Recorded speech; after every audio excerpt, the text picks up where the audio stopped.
Welcome to another of our Dare to Care webinars. Tonight in our series, we're going to be focusing tonight on the new school year and on the challenges that it's presenting to you, to your families, and to educators as well. We're really glad to be able to do this tonight and to have you with us, whether you're able to watch us live or whether you're watching us on video later on. We're glad you're here. Tonight, we're going to be joined by three panelists who are going to be bringing us insight and perspective on this new school year. As we were beginning to think about this webinar back in the summer, we knew that it was going to be really important to have people from a number of perspectives, because this school year, more than perhaps any other, is bringing challenges to our families and creating new stresses, but also new opportunities for us to live in unity together. Our first panelist, who I'll be handing things over to in just a little bit, is Dr. Holly Taylor Coolman. Dr. Coolman is a professor of theology at Providence College, where she's also the chair of the Department of Theology. But for tonight, she'll be really speaking to us as well as a parent.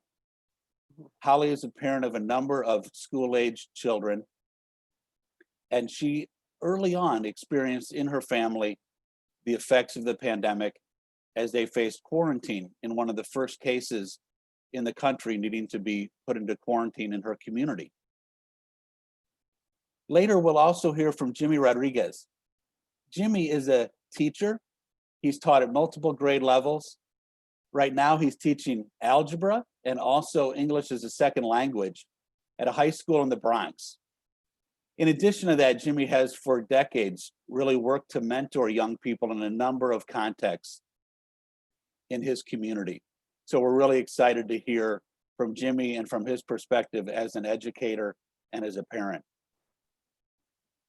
Later, we'll hear from Claire Fraser Izagari. Claire is known throughout Southern California parishes for the great seminars and teaching that she does. She's a licensed marriage and family therapist. And together with her husband, John, she's also known for her great book, Thriving Marriages. So we're really excited to have Claire with us and to share what she's learning and what she's helping people do as families and couples in the midst of this new school year. So thank you, Claire. So for now, we're going to begin. We're going to hand things over to Holly. Just a reminder that if you have questions as you're hearing things, you can put questions in the question and answer box. And Suzanne Jansen, the editor of Living City Magazine, will later on in the broadcast be guiding us into a question and answer time. So again, welcome to this webinar. We're glad you're here. We're glad to be here with New City Press. I'm Greg Metzger with New City Press, and we'll hand it over to Holly for the beginning time. Thank you.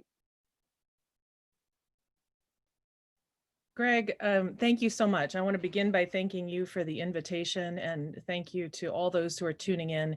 And I say that not simply as a convention, but I can say honestly that for me, in this time of relative isolation and certain kinds of disconnection, these kinds of opportunities are a real grace for me and a real gift for me in my own life. So thank you for the opportunity for the conversation. Greg mentioned briefly my own family situation. Let me just say a little bit more about that because I'm going to make some suggestions to you. And I always like to know when people are going to give me advice, a little bit about where they're coming from. So as Greg mentioned, our family had an unusual experience with the pandemic.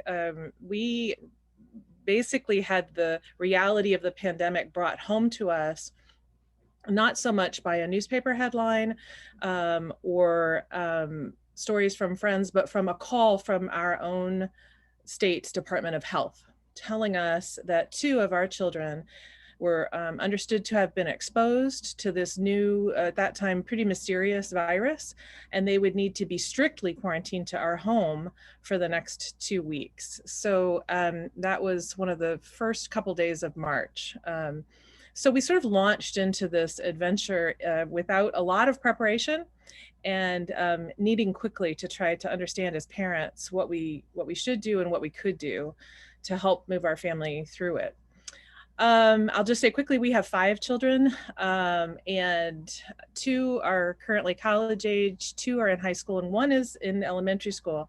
And in those interceding 6 months, we probably, like many of the people who are listening to my voice right now, have had a variety of challenges in our family. We've had some big transitions. We've had some times where everybody just kind of needed to cry for a little while.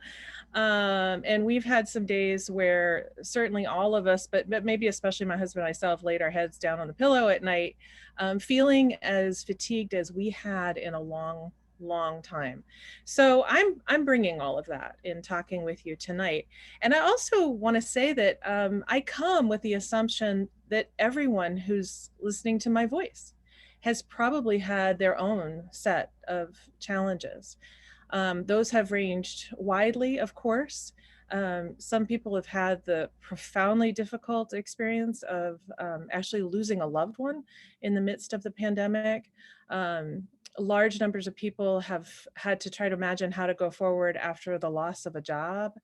And then I would say that there are a wide variety of smaller and quieter losses, but they are losses nonetheless, and they are stresses nonetheless. So, right, if you're listening and you don't feel like you have any challenges right now, I'm sorry, what I'm going to say, may just not be that applicable. But if you're anything like me, then here's what I want to offer to you from where I sit. And what I want to do is to use a quotation that you have probably heard before as a kind of guide for my remarks tonight. It's a quotation that I love a lot, coming from Mother Teresa, Blessed Mother Teresa, and now Saint Mother Teresa of Calcutta.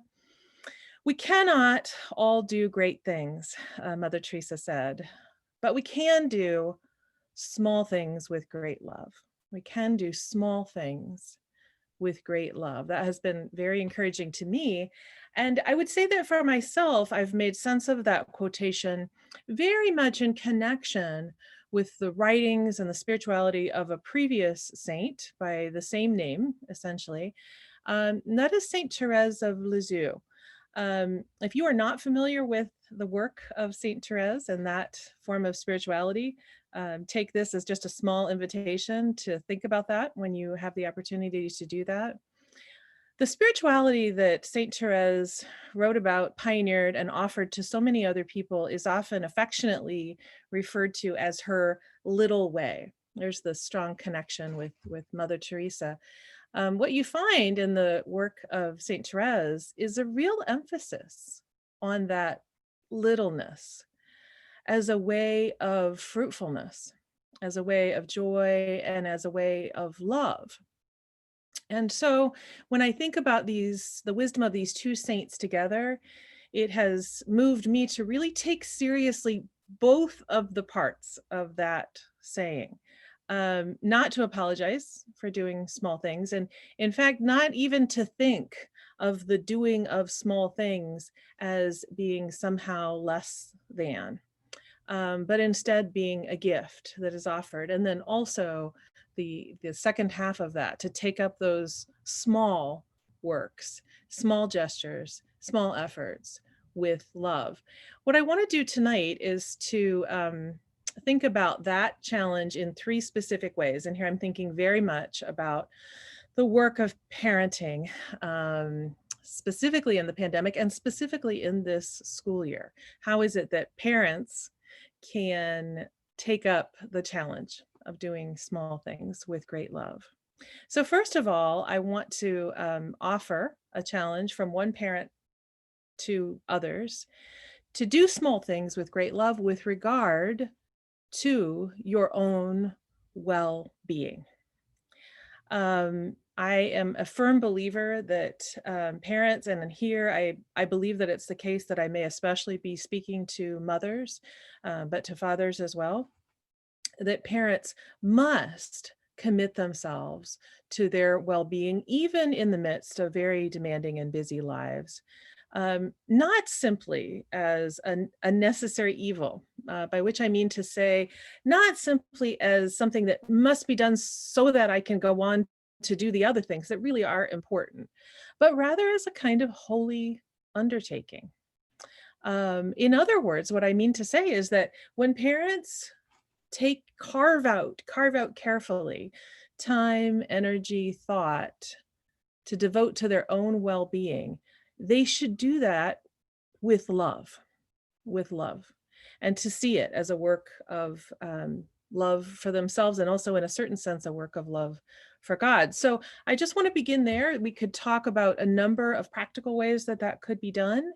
It might be a few moments for prayer to begin the day, if that's not a practice for you at the present time. It might be a 10-minute walk. I'm thinking now here, especially of the parents of very small children, it's very hard to find time to get away. Maybe a 15-minute walk, maybe just a 10-minute walk.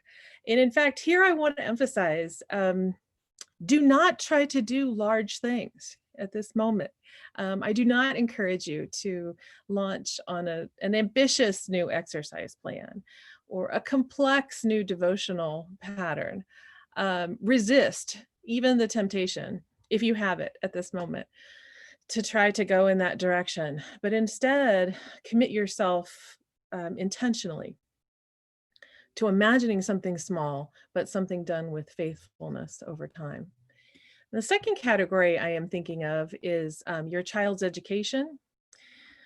Here too, I would encourage people to think not big, but to think small, to think about the profound benefits of sitting with a child for 10 minutes and reading, for thinking about the profound benefits of a game that you play every so often where you review multiplication tables. And finally, to remember that a child's education always begins with very fundamental kinds of education. Above all, the things that we want to teach our children are not times tables and not even reading. The very heart of it, what we want to teach our children is that this world is a place of love and joy and wonder, and that it is richer when we are together. So to keep those tasks in mind.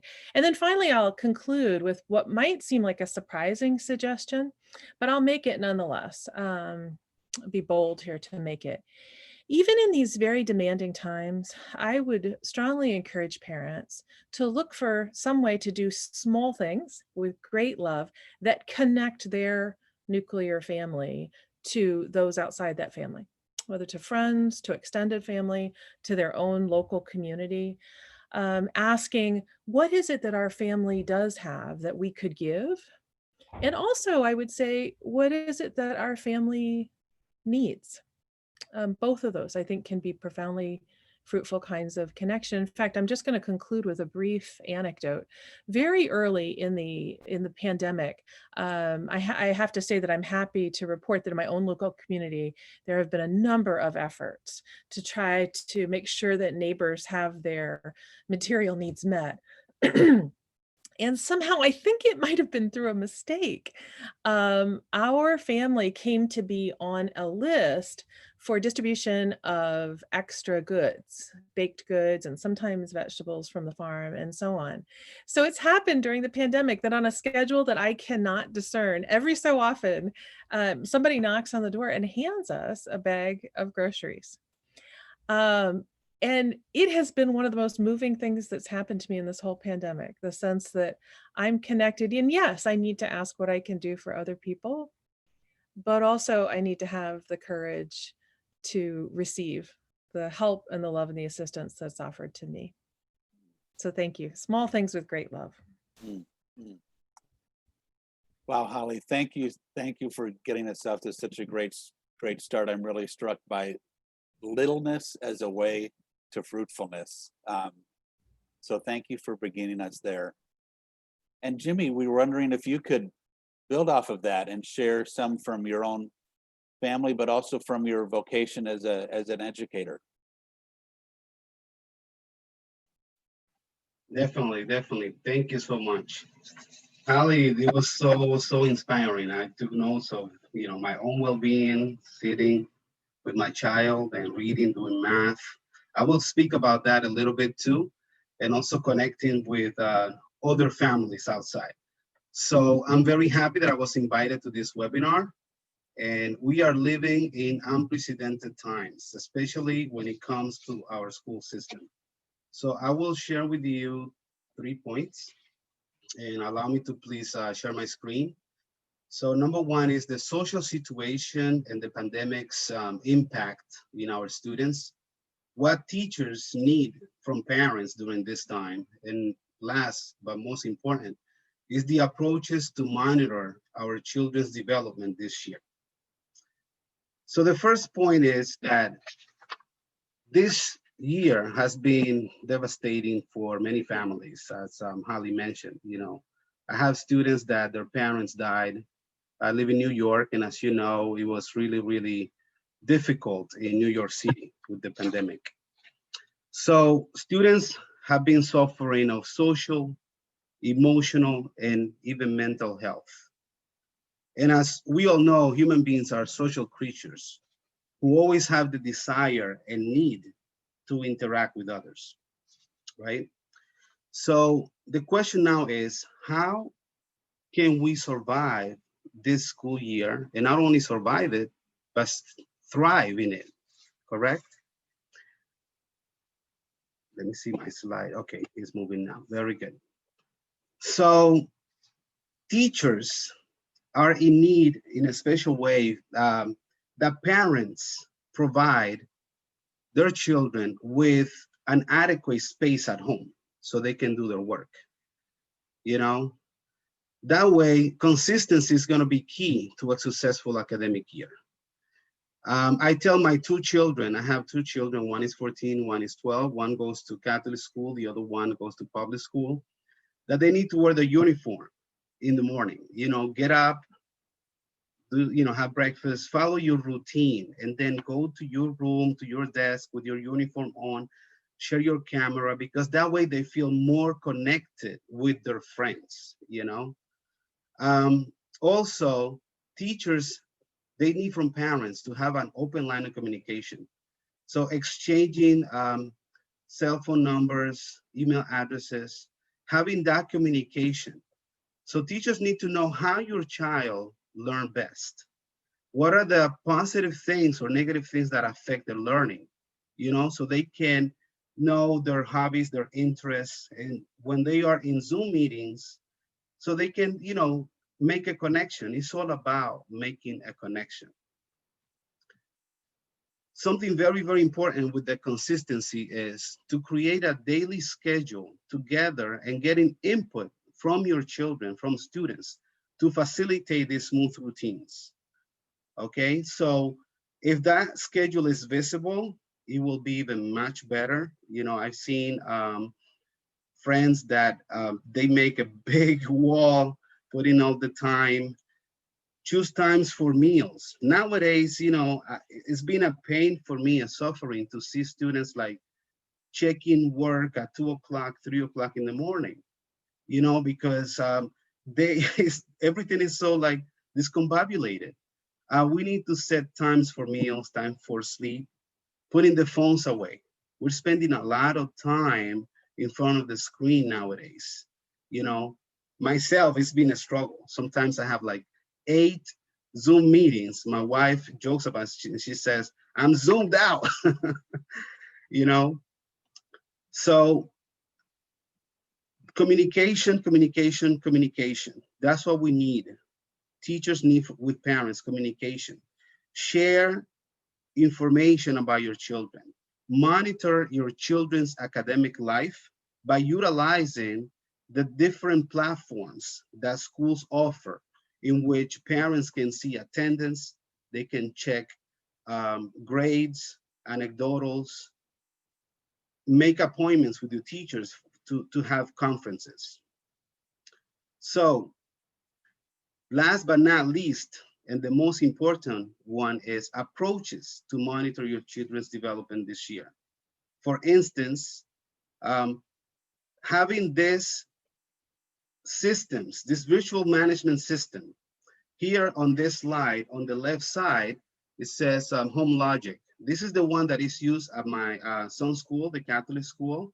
And there I go daily. There's an app that is downloaded. It's very quick and easy. On the right-hand side, you see one is called IO Classroom, and it's really, really great. You can also check, the transcripts, attendance for each class attendance, report card, and everything. So if we don't know what is that management system, just get connected with the parent coordinator of the school, and that's going to help a lot. Another approach, and this goes connected with what Hallie was mentioning, which is get involved with your children's academics, projects, and school life by having family time. Something that as a parent, that I'm realizing, I ask my children every single day, how was school? And their answer is good. So I was thinking to provide you with something. We need to think about the questions that we ask our children. So their answer is not just good, So a question such as, what was your favorite part of the day? What was the favorite part of the school, the activity? What is the funniest thing that happened to you today or this week, Then tell me more about that. How did that make you feel? These are questions that will elicit more conversation and getting to know your children, your students even more. Family time. So in this one, we connect so much, Holly, it goes with your point 2 and 3 that you made. So family time is key. The pandemic has taken a big toll, social, emotional. Children are feeling lonely, anxious, and we don't know when this is going to end.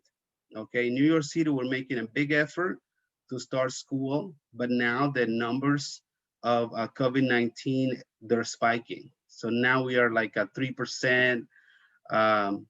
If we go to like a few more, then they're gonna close the schools again. So it might take another semester. It might take 2 semesters, a whole year. So it's important that we take some time to interact during the week with students, have conversations about the books that they're reading, about their content they're learning in school, and spend time also with other families, okay? And last but not least, let's put the electronics away. It's very important.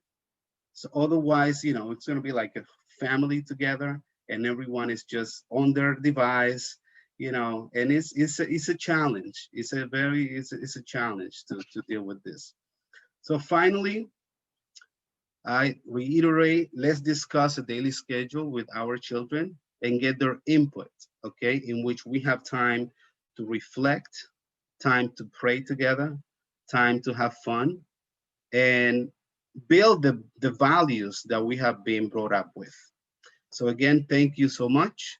And this is something that is going to continue because we don't know how long this pandemic situation is going to take. Thank you for inviting me. Thank you, Jhimy. So thank you, and we're going to finish our kind of beginning time with some words from Claire to kind of guide us into some of the broader thoughts about that our others have touched on, but to help us think about how some of these dynamics are playing out in terms of stress within our families. And so we're happy to turn things over to Claire. By the way, just as we're getting ready, Claire, just one moment. Just a reminder that if you have questions, please do be putting them in the chat box. We're really happy to respond to those questions later on during the time. Thanks. Back to you, Claire.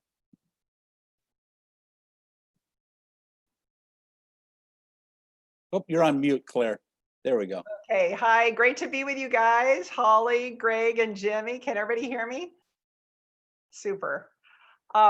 Thank you for inviting me to come on. Even though I'm a teacher and a parent, I'm also a full-time therapist. And so I'd love to give a few tips on how to love one another skillfully. And I really appreciated Holly and Jimmy's remarks about how to love in little ways with love and in real practical ways with our school teachers and our school students. So thank you for those perspectives. In our families, we have a microcosm of the world, and every moment things are bombarding us. And so it's very important to reflect on what's essential. And so I wanted to start with 3 meditations. The first one is reflect on what's essential. And I would like to encourage all of you to share my personal bias, which is to look at growing our unity. So if we can look at life through like a kaleidoscope, to see life through growing unity. We have so many things to do, and it's very easy to get super obsessed with details, and I got to do this and tasks and all this stuff. And so just take a moment to reflect on what's essential. And I would posit that it be unity, that we wake up in the morning saying, how can today be a day in my family where we actually grow our unity together? And what we're doing at that point is we are mirroring what Jesus said to us when he said, I want you to love one another as I have loved you.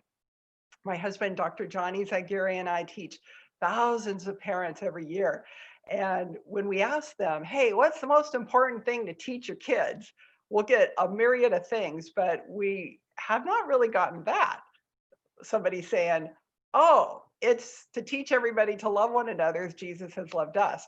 So I want to give you some real practical ways to do that. After we've reflected on what's essential and that we love one another, and we do love each other, it just sometimes gets lost in translation, right? Yeah, a lot. The second reflection I want us to consider is reset our priorities. Reset our priorities every day. Let's think about how can I line up the priorities of the day so that top of the list is grow and build unity. And then let's dive into the third reflection, which is renew our relationships. And I want to give some real meaty little tips on once we're committed to loving one another, and I know you all love each other, it just gets lost in translation sometimes. And we have so much stress. Kids can melt down, people get sick, we lose jobs. I mean, there's so much going on right now that we have to keep reminding ourselves, people first, tasks second. And so in resetting the priorities, maybe it's that simple that you say, okay, we got a lot of stuff we got to do today, but I'm going to remember people first, tasks second. What that can mean is before I go in with a kid and say, how's your homework? I'll say, hey, how you doing? You need anything? So it could just be real simple that we just kind of make a very relational connection with each kid, each member of the family, to somehow convey that who you are is actually more important than what we're going to do today. It's important we do certain things. We got to make sure we know what those things are, but people first, task second. In renewing our relationships, I want to hone in on one very key skill called empathy. Empathy is intelligent love. We love each other, but do they feel it? Do they feel our personal care for them? Are we tracking with the needs of each person? And are we behaviorally doing something? So we call that the 3 parts of effective empathy. There's an emotional part. Am I warm? Do I connect with people? Do I say hello? Do I make them feel welcome in my world? There's a mental component, which is, do I know what their needs are? And we can just ask each other, hey, how you doing? What do you need?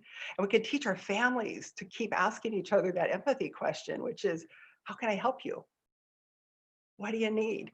To the best of my ability, I'll do my part to help you. And we can teach everybody in the family to ask each other that, even in the midst of a squabble. And I'll get to that. How do we deal with squabbles? The third part is a behavioral thing. Don't just emotionally make somebody feel welcome and then find out what they need. Do something about it. You know, if you see a need, do something. Teach everybody in the family to help each other.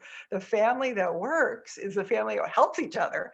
So whatever it is, to make sure that we're loving each other with our mind, knowing each other's needs, we're loving each other with our heart, getting an emotional, warm connection to make them feel welcome, and behaviorally loving them with action. That's a robust empathy. Now, what happens when we have meltdowns and we have arguments? Okay, this is when we need empathy, and I call it empathy on steroids. This is where we need to come in the midst of an argument. And you know what an argument is? It just means we're different. If there's not mental illness or domestic violence or chemical dependency or something what we therapists call heavy duty stuff, because then that has to be addressed. It's really the majority of the problems we're having with each other is that we're different. You think this way, I think this way. You feel this way, I feel this way. I want to do this, you want to do that. So the key is the problem is not the differences, is how do we handle these differences? And here I want to give you guys, everybody listening, a very simple way to work through three little, we sometimes call it the UVA, but basically it means when you hit a difference, understand each other, ask each other, I don't think that way. How come you think that way? What do you think? It's okay to ask each other, how did you come to that? And we need to keep asking these questions with the mind to understand, not with a mind to rebut, to gain ammo on each other, to be able to change the other person. My intention here in the U of the understanding a difference is to understand the person, to love them with my mind, to understand them. The second step in solving a problem, once we understand how they think and what's important to them and what they want to do, and all the things that are tied up with that, is to value the V. We call it the UVA. The second step is value the person. You might say, but I don't agree with them. I can only value the person if I agree with them. And as I said to several of my clients last week, said, no, actually, that's not true. You can value somebody even and especially when you disagree with them. And of course, that's when we have problems, is when we disagree. If we weren't disagreeing, we wouldn't have a problem. So that's why we have to use empathy on steroids in understanding and valuing the problem. What we're saying when we say I value how you think, what we're really saying is, if it's important to you, it's important to me. Now, it doesn't mean I'm going to think about it the same way, and doesn't mean I'm going to respond the same way. It's just conveying to the person what's important to you is important to me. And in our families, we need to take each other into consideration and work that skill out into everybody in our life. So that's the value part. And this is where a lot of people get stuck on, well, I can't if I don't agree. And it's like, no, no, no. We can keep our own ways of looking at things, but we can value somebody. Then the third step is the A. Let's do something in action, an action that will contribute to solving the problem. How can we help each other? If one of the family members, is overwhelmed with all the housework and is struggling, we can check in and say, hey, how can I help?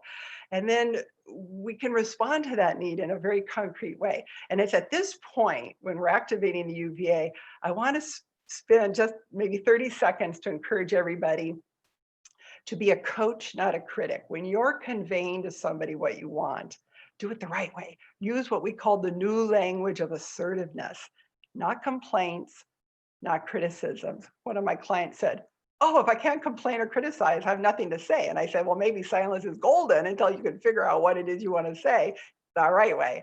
And so this is where, instead of teaching avoidance or teaching what's negative, instead of saying, I don't like it when you argue, I don't like it when you yell at me, I don't like it when you boss me, I don't like it when you interrupt me, whatever the complaint is, don't let it go out of your mouth until you think, flip it on its head. What is it you want from this person? Say it the right way. Say, honey, I'd like you to listen to me. If the person is a chronic interrupter, don't interrupt me. Listen to me fully. Whatever it is, pause, think about what it is so it doesn't come out as a complaint and a criticism, and be assertive. Use the right language. Invite the person to love you back the way you want to be loved. So you see the dance of empathy and assertiveness? Empathy is, how can I love you in an intelligent way with my mind and my heart and my behavior, whatever it is, especially when we hit a problem. And when we hit a problem, I need to then activate UVA. I need to really hone in on understanding and valuing and doing something, because my natural tendency as a person is to not want to understand. And then to be able to help with that problem to the best of my ability. Sometimes we can't help. We just say, well, you know what? That's really important, what you want, but I won't be able to get to it today. But you know what? I can get to it tomorrow. So don't leave the conversation with that kid, that spouse, that in-law, that whoever is with you in your family when you're having a problem without addressing how you can respond to it or teach the others how they can respond to it and when. That's very important because otherwise people just say, okay, I got it. And you don't know what they got. And they leave the conversation and nothing gets done. No problems get solved. So if you can say, oh, I'm very sorry. I didn't mean to bark at you. I'm very sorry. And I know you wanted time from me and I don't have time right now, but you know what? Tonight after dinner, I will have some time and let's stay at the kitchen table and talk about it. So commit to an action, whatever that action is, commit to an action so that what you say is what you mean. So those are some hopefully helpful tips on how to love each other well, even when you got a problem, especially when you have a problem. This is how we develop unity, is to build it through the UVA, understand each other, value each other, and commit to an action. That's when we're really growing. Yes. Thank you, Claire. And I really love the way that each of your three presentations really built on each other, had some helpful overlap and expansion on things. And so I feel like it's been a really blessed beginning. Originally, I was going to ask some questions of you all, but we have already gotten just some really, really thoughtful questions in to the Q&A box. And so I'm going to turn things over to Suzanne Jansen, and she's going to guide us into this next time of question and answer.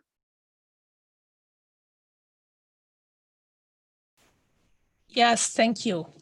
So the first two questions are related to each other. So one attendee asks that they started the pandemic with a lot of unity, praying together as a family, but with time moving on, one child, age 16, tries to separate from the family, refuses to join meals together, and staying up late every night attached to the screen. Is there something that can be done? Like even seeing a therapist, the child refuses to do that. And a more general question is also, it's very hard to have teens disconnect from their phones and screens. What strategies are useful to teach the youth to take the interest to connect with the family and engage in conversations?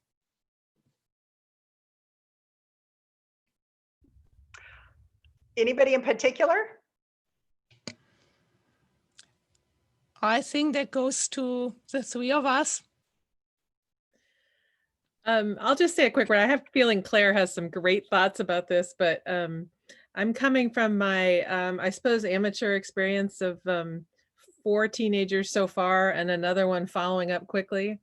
And that is this. I want to note the way in which we need to think expansively about what unity can mean. What is it that we're looking for when we're looking for unity? And I know that as a mother, I like to see everybody around the table at my dinner table. We have a dinner every night and I feel good and it makes me happy when people prioritize that meal. So I know that deeply. But it's important to remember as our kids move into those teenage years that they are also doing crucial work of becoming themselves in a way, finding their own space. And God bless them, because this pandemic has created real challenges in doing that. It's already challenging. And now there are certain ways in which even some of the familiar patterns by which kids are able to draw a line and create their own space have been undermined. Mm-hmm. So I'm going to say it very frankly. The advice that I would give is to step back as much as you can. I think it's okay to continue to have limited requests that you make, but I would give as much room as you can. And then I would make it your own heart's work to seek unity with your child in just some of the ways that Claire was just describing. which they aren't crucially, they don't depend on being in the same room for dinner. So, and I'm going to turn it to Claire, because I know she'll have more good thoughts about that. Yeah, I was just going to say, if you feed them, they will come. So definitely prioritize what I call the bookends of the day, breakfast and dinner, because our days are crazy. So if you can have a touch spot in the morning, and that may mean you get up 15 minutes earlier, so people aren't just, Grand Central Station heading out the door. But, in our family, when we're raising our son, we just have the one son, we always made a 20-minute piece of time at the breakfast table to light a candle and to have something nutritious, simple, and easy to make, and out the door we're going. And then at night to make sure that we've got the other bookend of the day, so we're connecting. Now, so by all means do that, and because everybody scatters like cats, in the house, and everybody can be very isolated. So if you can make an interesting and delicious way of bonding. I know several families where suddenly everybody's cooking. Oh my gosh, we're all cooking. And so if each kid can make something, and be part of the family, it's like the art of being family keeps being developed. And then when there are squabbles, because remember, the closer we get, the more we realize how really different we are, and we're supposed to be different. So the difference is not the problem. It's how we handle the difference. So you're going to need that UVA all the time as people are stepping on each other's toes, and they want to, get out of my face, and no, I want it this way, do it that way. This is a moment where you can just stop and teach the kids UVA. Oh my gosh, they are so practical. When our son was 8 years old and he was doing something, and John and I were developing the UVA, he overheard us. And at a strategic point, when I addressed him on what I wanted, he says, I know, UVA, what do you want me to understand and value? And I said, woo, ding, ding, ding, ding, ding. You're good, Paul. But you know what? I also need to understand you, and I need to value you, and I need to commit to an action. So you know what? Let's work on this together. So you're going to be doing this a lot. And I want you guys, everybody, to get really good at the UVA and really good at using empathy and assertiveness as kind of both hands of effective family life, whatever it means. If I could just jump in one more time, I know I'm taking up a lot of airtime here, but I was also thinking of one other thing that Claire said earlier that's so beautiful, which is the possibility of communicating to somebody, your concerns are my concerns. Yep. And I think all of my children have really stretched me to do that, because they have all had interests and concerns and loves that are not my own. Mm-hmm. And I have felt really called to set aside my agenda, my ideas. I say to people, I have good ideas. I don't know why I can't just stay with my ideas, but it's about sort of the empathy, in the end, empathy, the kind of empathy that Claire was talking about requires exactly that you sort of, in a certain sense, step out of what seems interesting to you or appropriate to you, even sometimes. And I would even say that, especially in families of faith, I think we need to be clear about what we value, be clear about truth and love, and then stretch as far as we can. If you have a teen who wants blue hair and you could see your way clear to helping that teen dye his hair blue, dye his hair blue. Reach out wherever you can to say to your teenager, your concerns are valuable and I want to try to meet you there, instead of always trying to get you to meet me where I am. That's right. It's a different culture. Mm-hmm. So we have to be anthropologists. We have to go in and be cultural anthropologists and keep being interested and say, I don't think that way. How on earth did you come up with that? And really mean it from our heart, not in a sarcastic way. And, teens will, if they're safe, if they feel safe and you're not going to criticize them, they will tell you. And the reason teens don't talk to their parents is because they know the script. They know what mom or dad are going to do to them. So we need to practice that. It doesn't mean we're a pushover. We have very strong ideas on what's okay and what's not okay. But we want to understand if they want to do something not okay, we want to understand that. So it's a moment to teach values. And nobody's going to learn a value if you shove it down their throat. They have to first feel understood. I just want to say something in relation to that question about cell phone usage. You Yes. know, it's something that's taking a lot of our family time. All right. So recently, I just got a cell phone for both my children, and they were asking me for it for about 6 years now. But Daniel started high school 2 weeks ago, and now he's taking the bus by himself. So I got them cell phones because Amy has to stay home, for maybe an hour or two by herself. And it's like to set limits. We are in a different culture, different times, and everything. But um, I've been teaching for many years, and I used to teach elementary school, and I saw one student with a cell phone at 8, 9 years of age, and then it was 2, and then it was 3, and then it was 5, and then it was 10, and then it was like almost the whole class, and without supervision. So it's like we are sending our children outside and spend the whole day out there talking to strangers. So I think also limits, need to be set, and asking also, the children for their input, like you are saying, getting information from them and sitting down. Okay, so what do you think we should do as a family? We need to have something as a family. If they say, oh, let's watch a movie every week, or let's read this book together, or, oh, nothing, I don't want to do anything as a family, come back to it, use the UVA again, understand why don't you want to do something as a family, if you get sick, I'm the one who's going to take care of you. So, we need to care for each other. We need to bond each other. So I think, number one, knowing some limits in terms of like cell phone usage. Something that we have done in our house is since 2 weeks ago is 8 o'clock, the cell phone needs to be in my room, in our room.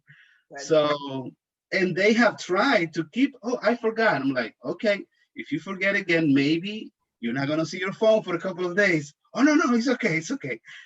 So setting certain limits and also eliciting from them, what is it that you want? What is it that works? But as we say in the Focolare movement, it's going to be pain and suffering, and that Jesus forsaken is going to be there dealing with all these situations that we have to, many times swallow and pray and meditate and then go back to help the situation. Thank you. So this is a question for Claire, and it's about it from a teacher who likes the advice about resetting the family priorities, prioritize unity and empathy, self-care, and so on. But when this teacher speaks with parents, they're often unaware that they even have other priorities. So do you have some good questions that parents could use to determine what their pre-existing assumptions are about school or family in this moment? How can they figure that out? So am I understanding the question correctly? Is the teacher asking, how can I help the parent? Yes, what questions can the teacher use, or also the parents ask themselves? So what are our priorities when they're not aware of that? Oh, okay. Yeah. Well, of course, I would kind of be on the bias of promoting good relationships, understanding and valuing and committing to solutions together, because that's going to be something that pops up every single day. So to be able to invite the parent to use the UVA, to use the empathy question, what do you need? How can I help you? And to not assume that but to ask. Teachers can ask parents, and they're going to tell you, oh, wow, I'm overloaded. I need help, blah, blah, blah. But the parents can also learn the empathy question with their families, and they can teach the family members to check in with each other. And remember, empathy is how I love you. Assertiveness is how I tell you how you can love me, but without complaints and criticisms. Now that's hard because we naturally like to bitch and moan. We all do. We all complain and criticize, and we think we're conveying our request in the right way, but we're not. We're complaining. How come you do this? And why don't you do this? And I want that. So the ability to eliminate complaints and criticisms and put an assertive, I call it the new language, you know, it's the new language of assertiveness.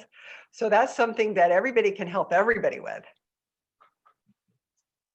I'll just say one thing quickly there. It's, you know, coming from somebody who's a teacher and also asking the question about how parents can think about it. But I think that there could be something really profitable, possibly about thinking about it in terms of teaching and learning. What as a parent, what do I most want my child to learn in this moment of pandemic? And I say that as somebody who, I think Greg mentioned, I was also trained as a teacher. And one of the most interesting things for me in my teacher training was to ask this question about learning objectives. What do I think I'm teaching kids? What am I really teaching kids? And, you know, turning that around, it's related to empathy, turning it around so I can see it through the eyes of my kids, or as a teacher through the eyes of my students. And you can think of things that teachers teach inadvertently. Teachers sometimes don't mean to, but they teach. If you repeat back to me what I have said, then you'll get an A, you know, and they just aren't always keeping track of what they are actually teaching their kids, or what they most want their kids to learn. And I think that's a fruitful way for both teachers and parents to think about it. Yep. You know, we don't know when this pandemic is over, but it's going to be over. We are going to, one way or another, we're going to move out to some other side of something. And I think it's not that we're completely in control of these things, and we can, but it certainly is worth asking for our own orientation. What would I most like to have had my kids learn during that interesting and difficult moment? And then, you know, I can't guarantee that, but then how would I organize my home and my family and my life to maximize the chances that that kind of thing might be learned instead of something else? So I echo that. And that's why we have to keep reflecting on what's essential, reset the priorities, because we can go to the dark side really quick, and then renew relationships. Hone in on how to boost empathy and assertiveness, how to solve problems through the UVA, because all of it is about learning how to love. Thank you. Here is another question that is from a teacher, especially about teaching. Online teaching is a challenge. And how can you address it when students are distracted, they're on the phone, or not following the class? Is there anything from your experience that you could help with? It's all about routines, I believe. You know, it's all about routines and expectations. So you as a teacher cannot force a student to share their camera and see if they are utilizing the phone or not.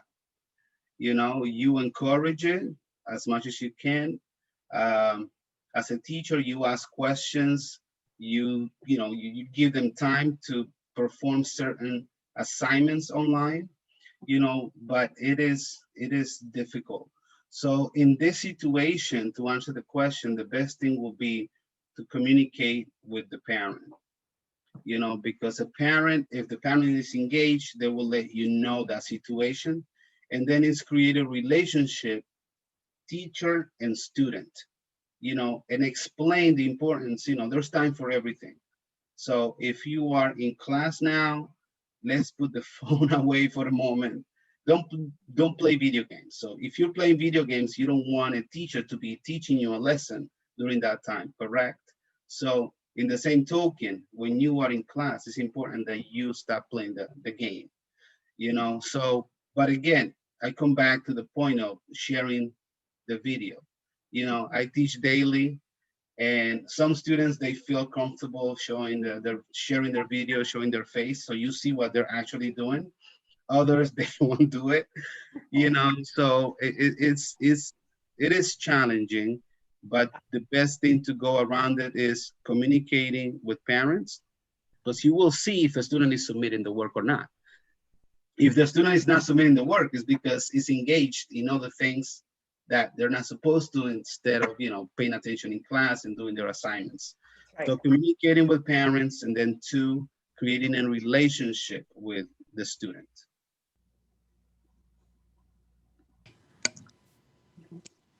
Thank you. Do you want to add anything, Holly, or? Remember, it's about learning how to love, and don't be afraid of the problems. Remember, problems are not the problem. It's how we handle the problems. The problems are about differences.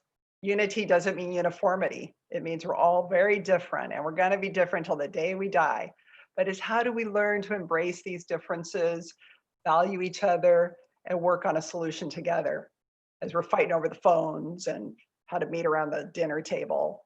You know, just to take a moment, people first, tasks second. If I were going to add a quick word from my chaotic household, it would be ruthless about keeping it small. Keep Yes. it small.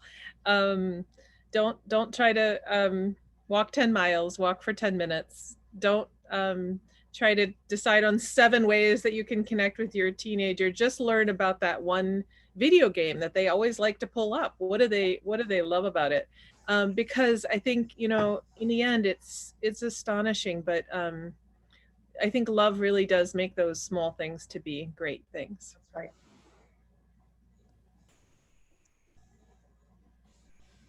Well, I think that might be the perfect way to end. It's kind of back on that note of the small being the fruitful path.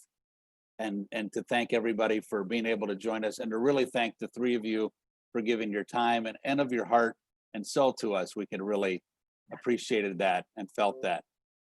So again, we will be sending you an email following up with some links both to this video that you can share with others, but also to some resources that each of the speakers will provide for us.